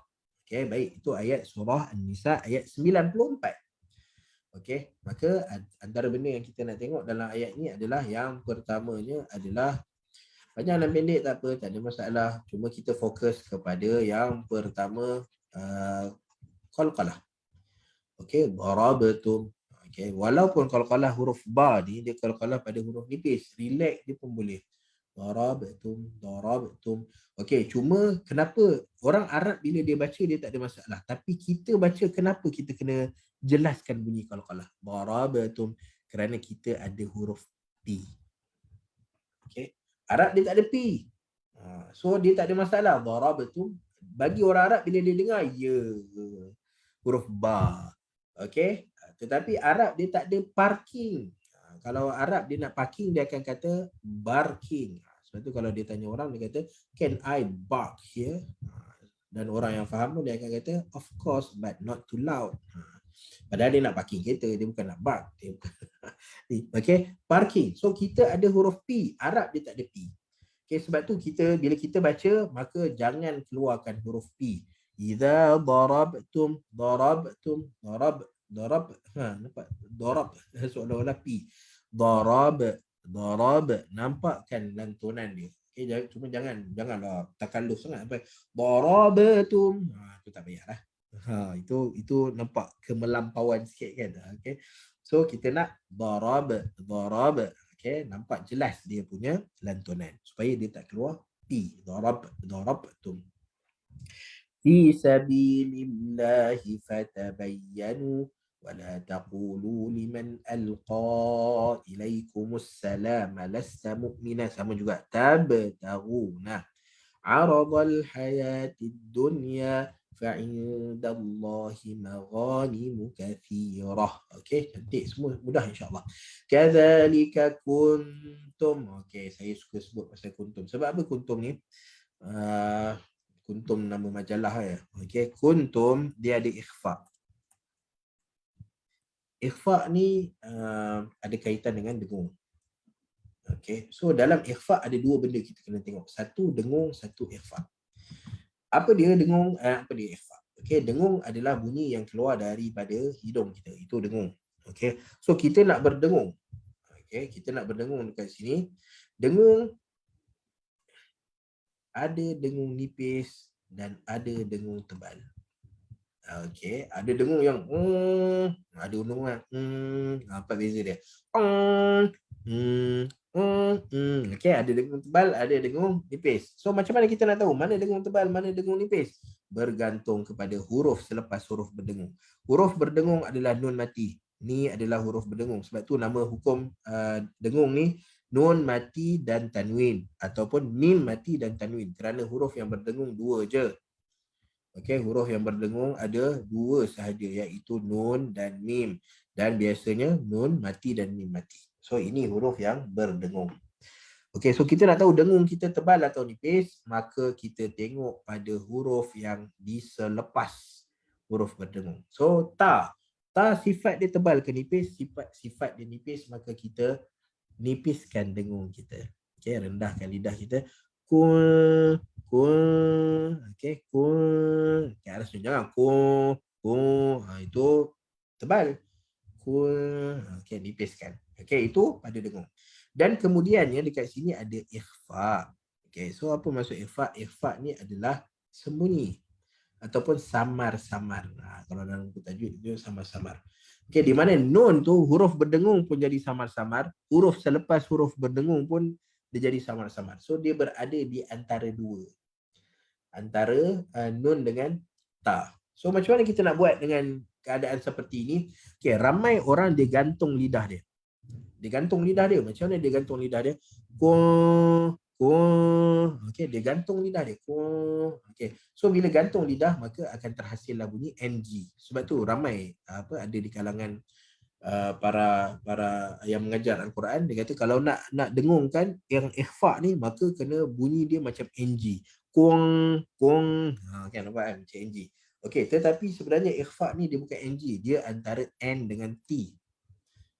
Okey, N dengan T. So macam mana kita nak buat supaya dia tak jadi kong? Okey, ta makhraj dia adalah hujung lidah belakang gigi atas. So apa kita buat? Kuntum. Okey, kita nak sebut ikhfa, maka kita sebut nun ataupun tanwin ataupun mim mati, tetapi mulut kita berada pada makhraj huruf selepas dia. Okey, cuma syaratnya jangan tekan. Sebab kalau kita tekan dekat makhraj tu, dia akan jadi izhar. Contoh saya tekan kuntum. Nampak jelas sangat bunyi nun dengan ta. Kuntum, mana samar-samarnya. Tapi kalau saya letak je tanpa tekan, kuntum. Nampak? Dia samar-samar. Nun dengan ta samar-samar. Dia tak jadi kong. Jadi kuntum. Ayuh. Okey. So itu ikhfa. Okay, tengok pada dua tempat, iaitu pada ikhfa samar-samarnya, cara dia adalah dengan kontrol makhraj dia, dan dengung ada nipis dan ada tebal. Min qablu. Okey, min qablu. Okey, ni dengung yang tebal. Okey, ni pun sama ikhfa juga. So dengung yang tebal, min. Okey, so jangan senyum. Min qablu. Okey, dan tengok pada ikhfa dia. So kita sentuhkan pangkal lidah kita ke langit-langit atas. Jangan tekan. Min, tu nampak izhar sangat. Min qablu. Ayuh. Famanallahu alaikum fatabayyanu innallaha kana bima ta'malu. Okey, ni ta'malu. Okey, ain ta'malu, maka bagi dia lepas sikit, sebab ain ni dia ada satu sifat lepasan tapi pendek je. Dia bukan macam zal. Wa izqa okey, panjang, tapi ain okey, so bagi dia lepas dulu. Ta'malu. Okey, jangan cepat sangat. Kalau cepat dia jadi ta'maluna khabira. Ta'am. Kita tak nak ta'am, kita nak ta'maluna khabira. Ain berdiri sendiri, mim pun berdiri sendiri. Okay, so itu sedikit sebanyak yang kita dapat kongsikan. Dan macam biasa, khabira bila berhenti, tolong berhenti dengan dua harakat. Jangan sekadar khabira. Memang di baris atas, tapi dekat sini dia panggil mad iwat, mad panjang. Khabira, dua harakat. Okey. Baik, masya-Allah. Okey, so itu ayat 94. Kita akan cerita pada sesi akan datang. So sebelum kita berpisah, saya nak buka untuk soalan. Siapa ada pertanyaan, boleh bertanya. Okey, anak-anak akak pun rasa pelik, apa pelik zikir hu tu. Sebab tak ada pujian pada Allah Subhanahu Wa Taala. Okey, ada soalan? Tak ada. Masing-masing dah dengar azan asar. Okey. So kalau ada soalan kita mungkin buka untuk satu soalan. Siapa ada? Saya. Kenapa ya kalau khilaf ni kita dianggap sebagai rahmat? Khilaf dianggap sebagai rahmat. Okey, baik. Okay, so kita ada dua benda kita cerita tentang khilaf dianggap sebagai rahmat. Yang pertama adalah bila ada riwayat yang kata khilaf itu rahmat, maka itu riwayat yang tak betul. Okay, itu pertama. Khilaf itu rahmat, itu riwayat yang tidak sahih. Okay. Tetapi makna dia mungkin menjadi sahih. Dia ada orang dia, bila riwayat dia tak sahih, maka dia tolak. Okay, khilaf tu bukan rahmat. Okay, namun ada sebagai orang kata makna dia mungkin sahih. Okay, sebab rahmat yang datang daripada khilaf ni adalah kemungkinan kita tak tahu apa rahmat sebenarnya, tapi kita boleh husnuzan dengan Allah Ta'ala. Kenapa Allah Ta'ala jadikan manusia ni khilaf dan pelbagai?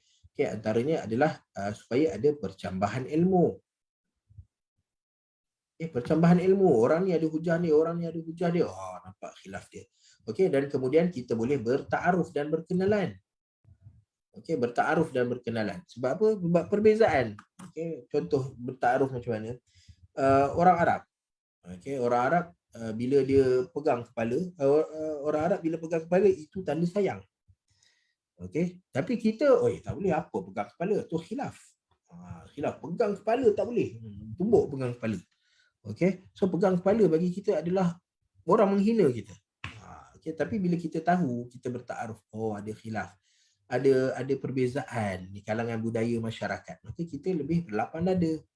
Okey, so itu antara benda-benda yang kita boleh dapatkan. Tapi kalau kita nak kata riwayat khilaf umat aku kata riwayat tu adalah rahmah, maka dia bukan riwayat yang betul yang boleh dijadikan hujah. Okey, walau bagaimanapun kita nampak ada kebaikan, sedikit kebaikan dalam khilaf. Okey, tapi kemungkinan ada orang nampak keburukan itu lagi banyak daripada ni. Sebab kan senang. Jalan yang straight, yang lebih jelas itu lebih senang daripada nak berbeza pandangan. Okey, namun walau bagaimanapun setiap benda yang terjadi dekat dunia ni mesti di sebaliknya ada hikmah dan rahmah.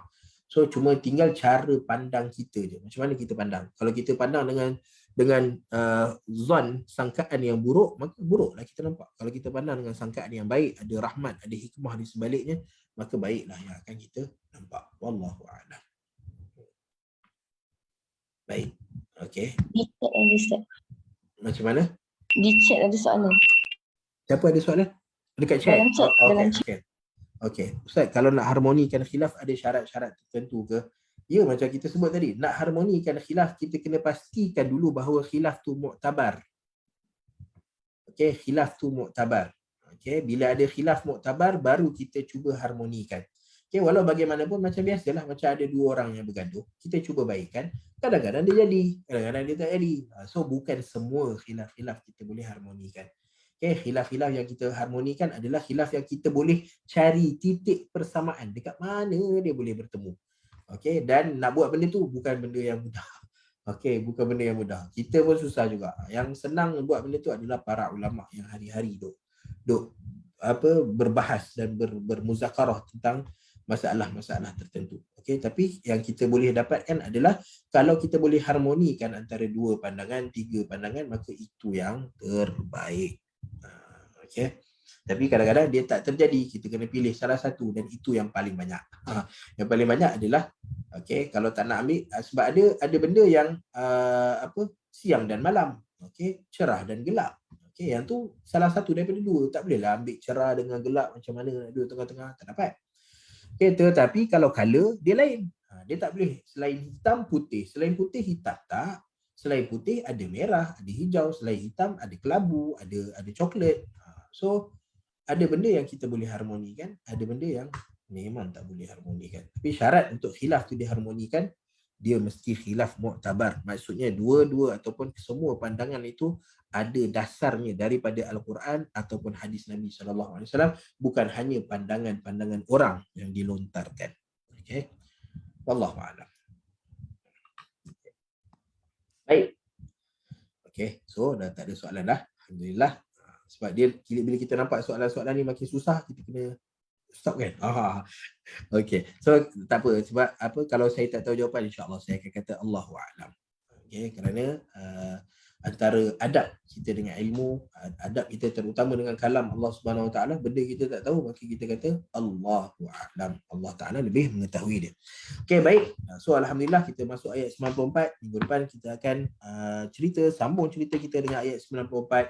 Maka kita tangguhkan dulu perkongsian kita pada petang ini. Apa yang baik itu daripada Allah Subhanahu Wa Taala, yang buruk itu daripada kekurangan dan kelemahan diri saya sendiri. Maka kita tangguhkan dengan kafaratul majlis, tasbih kafarah. Subhanakallahumma wa bihamdika asyhadu an la ilaha illa anta astaghfiruka wa atubu ilaik.